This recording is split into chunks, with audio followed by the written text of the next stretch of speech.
লক্ষ্মীপুরের সদর হাসপাতালের নতুন ভবনের কার্যক্রম শুরুর দাবিতে শহর জামায়াতের উদ্যোগে মানববন্ধন অনুষ্ঠিত হয়েছে।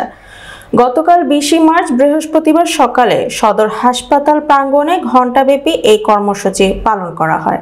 এ সময় বক্তব্য রাখেন জেলা জামায়াতের আমির ভারপ্রাপ্ত অ্যাডভোকেট নজির আহমেদ, নায়েবে আমির AR হাফিজুল্লাহ, শহর জামায়াতের আমির অ্যাডভোকেট আবুল ফারাহ নিশান, নায়েবের আমির মাওলানা জহুরুল ইসলাম, সেক্রেটারি হারুনুর রশিদ প্রমুখ।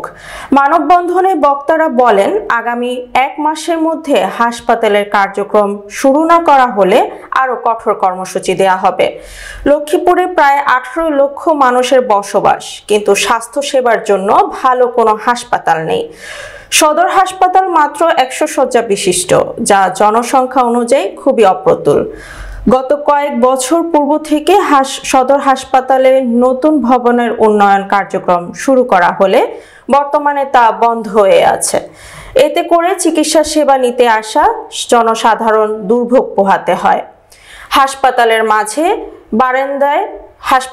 মেঝে বারান্দায় সহ সবসময় রোগীর চাপ থাকে, তাই জনসাধারণের কথা চিন্তা করে দ্রুত নতুন ভবনের চিকিৎসা সেবা কার্যক্রম শুরু করার আহ্বান জানান। এছাড়াও লক্ষ্মীপুরে মেডিকেল কলেজ প্রতিষ্ঠা, রেল লাইন ও মহাসড়কের কার্যক্রম করার দাবি তুলেন তারা। সুবিধার দিক থেকে অনেক বঞ্চিত, তাই আজকে 18 লক্ষ মানুষের পক্ষ থেকে জামাত ইসলামী আজকে দাঁড়িয়েছে আপনাদের সামনে এবং আমাদের দাবি নিয়ে, জনগণের দাবি নিয়ে আমরা এখানে হাজির হয়েছে।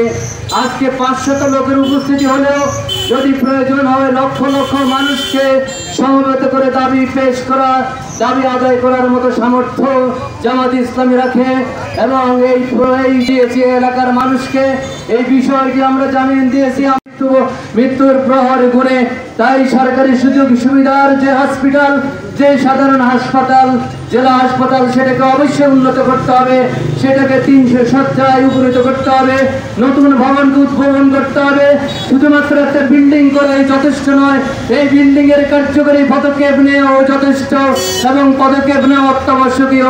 তাই আজকে আমরা দাবি জানাই, যদি 1 মাসের ভিতরে যদি হসপিটালকে আধুনিক এবং চাঁদপুর সহ যেই জেলাগুলো আছে আমাদের পাশাপাশি, সেখানে হসপিটালগুলোতে উন্নত মানের উপনীত হয়েছে, সেই পর্যায়ে আমাদের হসপিটালকে, আমাদের হাসপাতালকে নিতে হবে। তারপরে বিভিন্ন সিঁড়ির মাঝে, তারপর অনেকে এখানে সিঁড়িতে পর্যন্ত জায়গা পায় না, তারা চলে যেতে হয়। আমরা বলতে চাই, আমাদের সে দক্ষিণ অঞ্চলে কমলনগর, রামগতি, চন্দ্রগঞ্জের পূর্ব অঞ্চলের লোকেরা লক্ষ্মীপুরে যা স্থান পাবে না, তারা চলে যায় নোয়াখালীর দিকে। এই জন্য আসলেই এটা আমি বলতে চাই, আজকে লক্ষ্মীপুরে যারা হাসপাতাল কর্তৃপক্ষ আছেন, সিভিল সার্জন সহ যারা জেলা প্রশাসন, সবাইকে আমরা অনুরোধ করবো, আপনারা এই বিষয়টা ভালোভাবে দেখেন। আপনারা এই হাসপাতালের দায়িত্ব পালন করতেছে, আমরা জানি এখানে এক্সরে মেশিন, তারপরে ওগুলোও দেখা গেছে সঠিকভাবে কোনো কার্যকর নাই। এখানে মানুষ চিকিৎসার জন্য আসলে সকল দিক দিয়ে অবহেলিত। আজকে বাংলাদেশ জামাত ইসলামী একটা মানবতা এই জাতীয় সমস্যাগুলো, প্রক্রিয়া যে সমস্যাগুলো আছে হাসপাতালের, এগুলা কর্তৃপক্ষ বাস্তব পদক্ষেপ নেবেন এবং ভূমিকা রাখবেন, না হলে আমরা পরবর্তী আরো কঠোর কর্মসূচি ব্যক্ত হবো। এই জন্য প্রিয় সাংবাদিক বন্ধু, মোট সময়ে যে বৈষম্যহীন একটি বাংলাদেশ ছিল, আজকে বৈষম্য মুক্ত একটি বাংলাদেশ, মানুষের স্বাস্থ্য সেবা ফিরিয়ে দেওয়ার জন্য লক্ষ্মীপুর সদর হসপিটালের নতুন ভবনের কার্যক্রম দ্রুত সময়ের মধ্যে উদ্বোধন করতে হবে। নচেত জনগণ বসে থাকবে না, সিভিল সার্জন অফিস ঘেরাও করা হবে। যা যা করা প্রয়োজন জনগণ তার অধিকার পেতে জনগণ তাই করবে। আমরা কি ট্যাক্স দিই না ভাইরা? আমরা কি বাংলাদেশ সরকারকে ট্যাক্স দিই না?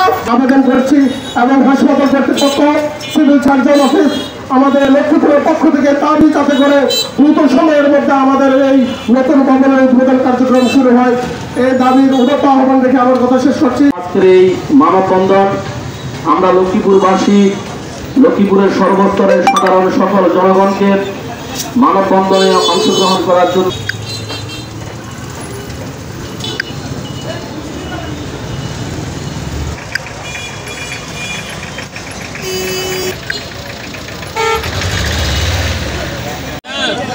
এই ধরনের একটা অমানবিক আমাদের রোগীদেরকে এখানে একদম একটা অত্যাচারের মধ্য দিয়ে তাদেরকে সেবা নিতে হয়, অথচ 18 লক্ষ লোকের 20 লক্ষ লোকের আবাস হলো আমাদের লক্ষ্মীপুর জেলা।